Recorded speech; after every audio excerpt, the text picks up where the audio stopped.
Hello everyone, welcome back to AS NEET. तो आज के वीडियो में अपन डिस्कस करेंगे नीट काउंसलिंग के बारे में कि नीट काउंसलिंग कैसे होती है और कैसे एमबीबीएस में एडमिशन मिल सकता है। उन सभी चीज़ों के बारे में मैं इस वीडियो में बहुत ही प्रिसाइज तरीके से आपको डिस्कस करूंगा। तो ये वीडियो अगर आपने देख लिया तो फिर काउंसलिंग में आपको कोई भी दिक्कत नहीं आएगी। तो कंप्लीट डिटेल से मैं आपको इस वीडियो में समझाऊंगा कि आपको एमबीबीएस लेना है, पीडीएस लेना है, जितने भी पैरामेडिकल कोर्सेज या फिर मेडिकल के फील्ड के अंदर जितने भी कोर्सेज हैं, चाहे तो वो गवर्नमेंट हो, प्राइवेट हो, उन सभी के बारे में मैं आपको एक अच्छे तरीके से इस वीडियो में समझा दूंगा। तो ये वीडियो यहाँ से लेके एंड तक ध्यान से देखोगे तो फिर आपको काउंसलिंग से रिलेटेड कोई भी डाउट नहीं रहने वाला।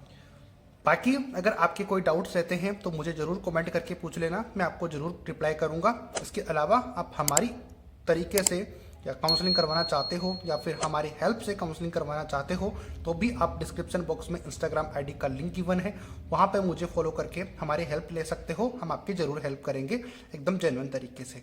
बाकी और इंपॉर्टेंट डिटेल्स हैं वो मैं आपको वीडियो में आगे बताऊंगा, बट अभी फिलहाल स्टार्ट करते हैं कि काउंसलिंग आखिर होती कैसे है और कैसे कैसे इसको परफॉर्म करना होता है।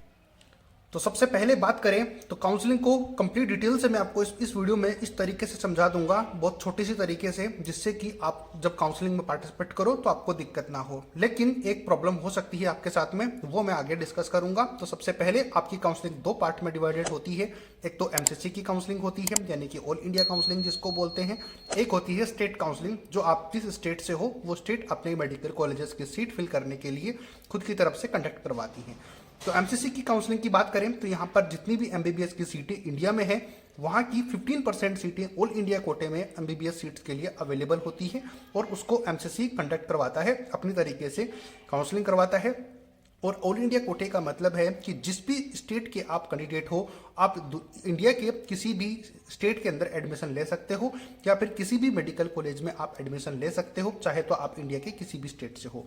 तो ये इसका मेन मतलब होता है कि ऑल इंडिया के अंदर कहीं पर भी आप एमबीबीएस सीट ले सकते हो। आपका पसंदीदा कॉलेज हो सकता है या फिर हो सकता है कि आपको यहाँ पर अलॉट हुआ हो चॉइस फिलिंग के टाइम पर। ये आपको समझ में आ गया कि एमसीसी की काउंसलिंग इसलिए करवाई जाती है। 100% एम्स, तो जितने भी एम्स हैं वो एमसीसी की तरफ से ही भरे जाते हैं, किसी भी स्टेट कोटे में वो नहीं आते हैं। और इसके अंदर काफ़ी हद तक जिपमर की कॉलेजेस, यानी कि जितने भी बड़े इंस्टीट्यूट हैं वो ऑल इंडिया कोटे से ही फिल होते हैं, वहाँ में कोई स्टेट कोटा नहीं होता है। तो ये बात आपको समझ में आ गई होगी, इतना तो समझ आता ही होगा कि ऑल इंडिया कोटा यानी कि ऑल इंडिया के अंदर आप कहीं पर भी अपनी एमबीबीएस सीट ले सकते हो, चाहे तो आपका स्टेट कोई सा भी हो। तो सीधा सा मतलब इसका ये है। और जितनी एमबीबीएस की सीटें हैं उनकी 15% सीटें आप यहाँ से फिल कर सकते हो। प्रोसेस क्या होता है वो मैं आगे आपको बताऊंगा।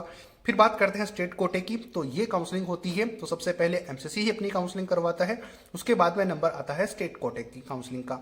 तो यहाँ पर जो 15% सीटें यहाँ पर वो खत्म हो चुकी हैं, वहाँ के बाद में 85% सीटें एमबीबीएस की सीटों के लिए स्टेट अपनी काउंसलिंग करवाता है, यानी कि अपने स्टेट के जितने भी कैंडिडेट हैं उनको यहाँ पर फायदा हो सकता है। लेकिन कुछ स्टेट ऐसे हैं जहाँ की कट ऑफ ऑल इंडिया कोटे से भी ज़्यादा रहती है। फॉर एग्जाम्पल के लिए राजस्थान हो गया, हरियाणा हो गया, तो इन स्टेट की कट ऑफ काफ़ी ज़्यादा हाई रहती है। इसके अलावा स्टेट कोटे के अंदर 100% सेमी गवर्नमेंट सीट भी करवाई जाती है, यानी कि सेमी गवर्नमेंट सीट्स के लिए बहुत ज़्यादा ऑप्शंस नहीं होते। तो जो भी जिस स्टेट के अंदर सेमी गवर्नमेंट कॉलेजेस हैं वही उन सीटों पर एडमिशन करवा सकती है और उसी स्टेट के डोमिसाइल कैंडिडेट उसमें एडमिशन ले सकते हैं। वो मैंने सेमी गवर्नमेंट वाले वीडियो में बनाया हुआ है। प्राइवेट कॉलेजेस के लिए भी एडमिशन होता है इन कॉलेज स्टेट कोटे की तरफ से, लेकिन कुछ ओपन स्टेट भी होते हैं जहां पर आप दूसरे स्टेट के प्राइवेट कॉलेजेस में एडमिशन ले सकते हो गवर्नमेंट फीस के ऊपर, जैसे कि कर्नाटका, केरला, ये सब हो गए, तो वहां पर आप एडमिशन ले सकते हो। लेकिन मैंने इसलिए लिखा हुआ है क्योंकि मेनली जो ओपन स्टेट नहीं होते हैं उनकी प्राइवेट कॉलेजेस में एडमिशन स्टेट काउंसलिंग के थ्रू ही करवाई जाती है। तो ये इतनी आपको समझ में आती होगी कि एमसीसी की काउंसलिंग क्या होती है और स्टेट कोटे की काउंसलिंग क्या होती है। और इसी तरीके से समझते हैं कि ये होती कैसे। बात करते हैं कि ये काउंसलिंग होती कैसे है। तो देखो, मैंने कहा था कि सबसे पहले एमसीसी यानी कि एमसीसी ऑल इंडिया कोटे का फर्स्ट राउंड होता है, उसके बाद में ये सब अल्टरनेट चलते हैं, स्टेट और ऑल इंडिया कोटे। तो पहले एमसीसी का राउंड फर्स्ट होता है, उसके बाद में स्टेट कोटे का राउंड फर्स्ट होता है। तो बहुत से स्टूडेंट पहले ऐसे ही किया करते थे कि जिनको अगर ऑल इंडिया कोटे में कॉलेज मिल जाता था तो उसको वो होल्ड करके रखते थे, बाकी जितने भी आगे के राउंड्स होते थे वो उसमें पार्टिसिपेट करते थे। ये सोच कर कि उनको कोई आपका उनका ड्रीम कॉलेज मिल जाएगा इसी सोच के अंदर। लेकिन अभी कुछ सालों से ये रूल हट चुका है कि जिस भी स्टूडेंट को काउंसलिंग में कॉलेज अलॉट हो गया और जिसने ज्वाइन कर ली तो वो नेक्स्ट राउंड के लिए ऑटोमेटिकली आउट हो जाता है काउंसलिंग से। तो ये बात बहुत ज़्यादा ज़रूरी है। और लेकिन अब जो बदले हुए नियम है उनके बाद में, यानी कि फर्स्ट राउंड सभी के लिए फ्री एग्जिट होता है, तो उसमें आप सभी स्टूडेंट जिनको कॉलेज मिला भी है वो भी एग्जिट कर सकते हैं। वो भी मैं आपको आगे समझाऊंगा। तो ये स्टेट कोटे का राउंड फर्स्ट, उसके बाद में एमसीसी का राउंड 2 होगा। जैसे कि मैंने बताया कि ये दोनों अल्टरनेट तरीके से चलते हैं। तो स्टेट कोटे के फर्स्ट राउंड के बाद में एमसीसी के राउंड 2 होगा, क्योंकि पहले फर्स्ट वाला तो हो चुका है। एमसीसी के राउंड 2 के बाद में स्टेट कोटे का राउंड 2 होगा। तो स्टेट कोटे के राउंड 2 के बाद में एमसीसी का राउंड 3 कंडक्ट होगा, जिसको मॉपअप राउंड भी बोल सकते हैं। लेकिन पिछले साल इसी को राउंड 3 बोला गया था, मॉपअप राउंड हट गया था। उसके बाद में स्टेट कोटे का राउंड 3 कंडक्ट होता है। और अगर सीटें बचती हैं तो यहाँ पर स्पेशल यानी कि एमसीसी का स्टे राउंड होता है, ये इसको राउंड 4 बोल सकते हैं। फिर उसके बाद में स्टेट कोटे का स्टे राउंड कंडक्ट होता है। अगर फिर भी सीटें वैकेंट होती है तो SSVR का मतलब होता है special stay vacancy round conduct करवाया जाता है और बची हुई सीटों को फिल कर लिया जाता है। वो किसी कहीं पर भी हो सकती है। और ये स्पेशल स्टे वैकेंसी राउंड अगर होगा तो पहले ऑल इंडिया कोटे से होगा, उसके बाद में स्टेट कोटे से होगा, जो कि अल्टरनेट तरीके से होते हैं, वो मैंने आपको समझा ही दिया है। तो इस तरीके से ये राउंड चलते हैं, तो ये भी आपको समझ में आ गया होगा। अब बात करते हैं कि इनमें रजिस्ट्रेशन की क्या प्रोसेस होती है और किस तरीके से होती है। तो काउंसलिंग जब स्टार्ट होगी, तो जब काउंसलिंग स्टार्ट होने के बाद आपको रजिस्ट्रेशन करना होता है विथ ऑल द डॉक्यूमेंट्स। जो डॉक्यूमेंट्स होते हैं उनके लिए मैं अलग से वीडियो बनाऊंगा कि कौन कौन से डॉक्यूमेंट्स की जरूरत पड़ती है, तो सब कुछ आपको प्रिसाइज में समझाऊंगा। तो जब भी काउंसलिंग स्टार्ट होगी तो सबसे पहले आपको रजिस्ट्रेशन करना होगा उस काउंसलिंग के अंदर, चाहे वो ऑल इंडिया कोटे से हो चाहे फिर वो स्टेट कोटे से हो। उसके बाद में आपको रजिस्ट्रेशन होने के बाद में आपकी सिक्योरिटी अमाउंट भी जमा होगा, अब वो मैं उसके बारे में आगे बताऊंगा। तो चॉइस फिलिंग उसके बाद में करनी होती है अकॉर्डिंग टू द कॉलेज। अब अकॉर्डिंग टू द कॉलेज मैंने इसलिए लिखा हुआ है क्योंकि हो सकता है कि आपको गवर्नमेंट कॉलेज के लिए अप्लाई करना हो सकता है प्राइवेट के लिए करना हो सकता है डीम्ड कॉलेज के लिए अप्लाई करना या हो सकता है कि आप बीएससी नर्सिंग के लिए करो, बीपीटी के लिए करो या फिर आयुष कोर्सेज के लिए करो। आयुष कोर्सेज के लिए हालांकि काउंसलिंग एमबीबीएस और बीडीएस के अलावा होती है, वहां पर एमसीसी नहीं काउंसलिंग करवाता, ना ही स्टेट कोटा करवाता, वहां पर AA CCC वो काउंसलिंग करवाता है। तो उसके लिए मैंने ऑलरेडी वीडियो बनाया हुआ है, तो वो आप चेक कर लेना।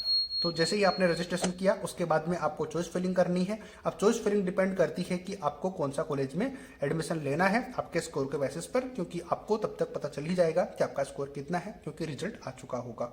अब बात करेंगे कि कौन सी कॉलेज के लिए कितनी फीस आपको देनी पड़ेगी, वो भी बहुत ज़्यादा जरूरी है। लेकिन फिलहाल अभी अपन बात करते हैं रजिस्ट्रेशन के बाद में चॉइस फिलिंग के बाद में आपका आता है रिजल्ट, वो मैं आपको आगे दिखाता हूँ। चॉइस फिलिंग करने के बाद में सब कुछ सबमिट करना पड़ता है आपको, यानी कि सारी डिटेल अपने डॉक्यूमेंट्स लगा दिए रजिस्ट्रेशन के टाइम पर। उसके बाद में आपने चॉइस फिलिंग कर दी कॉलेज के अकॉर्डिंग कि कौन सी कॉलेज आपकी है। तो जिस भी तरीके की कॉलेज आप सेलेक्ट करोगे गवर्नमेंट के लिए तो गवर्नमेंट कॉलेजेस आपको शो होंगे। अगर आप प्राइवेट कॉलेजेस के लिए अप्लाई करोगे तो आपको प्राइवेट कॉलेजेस शो होंगे, तो उसमें आपको दिक्कत नहीं आएगी, वो आपके पास ऑप्शन अवेलेबल हो जाएगा।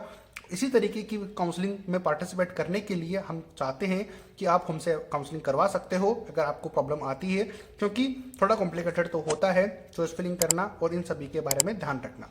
तो उसके बाद में आगे बात करेंगे, रिजल्ट आउट होगा उसके बाद में, और रिजल्ट आउट होने के बाद में आपको अगर कोई कॉलेज अलॉट होता है तो आपको रजिस्टर जो आपको कॉलेज अलॉट हुआ है वहां पर रिपोर्टिंग करनी होती है सभी ओरिजिनल डॉक्यूमेंट्स के साथ with in the time period, जो टाइम पीरियड गिवन होता है, या फिर आपको एक टाइम दिया जाता है कि 3 से 4 दिन या फिर 5 से 7 दिन का टाइम आपको दिया जाता है रिपोर्टिंग करने का, कि आपको जो कॉलेज अलॉट हुआ है उसके अंदर उस टाइम पीरियड के अंदर अंदर आपको उस कॉलेज में ओरिजिनल डॉक्यूमेंट्स के साथ जाना पड़ता है और फिजिकल तरीके से आपको अटेंडेंस वहाँ पे लगानी होती है, ताकि आपका एडमिशन सही तरीके से हो पाए। आपके ठीक तरीके से जांच होने के बाद में आपको ठीक से अप्रूवल मिल जाएगा कि आपकी सीट कंफर्म हो चुकी है।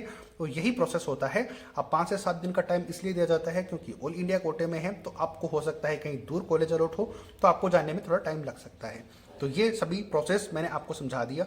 अब बात करते हैं कि आपकी फीस कितनी लगती है इन कॉलेजेस के लिए चॉइस फिलिंग करने के लिए या फिर रजिस्ट्रेशन करने के लिए।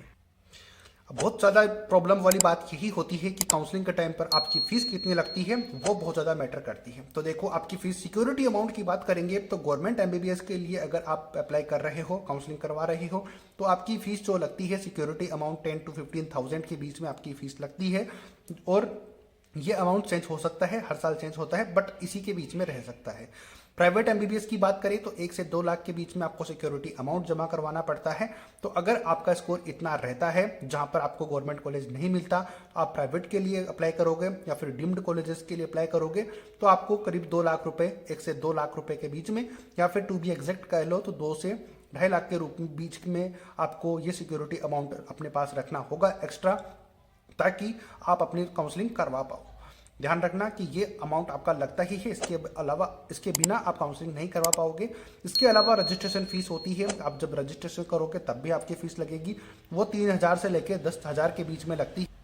और ये भी वेरी करती रहती है स्टेट काउंसलिंग में और ऑल इंडिया कोटे की काउंसलिंग में अलग अलग। तो ये भी आपको ध्यान रखना पड़ेगा। तो इस अमाउंट को देखकर आप खुद अपना आइडिया लगा सकते हो कि आपको कौन से कॉलेज में एडमिशन लेना है, तो आपको कितना बजट रखना होगा पहले से ही।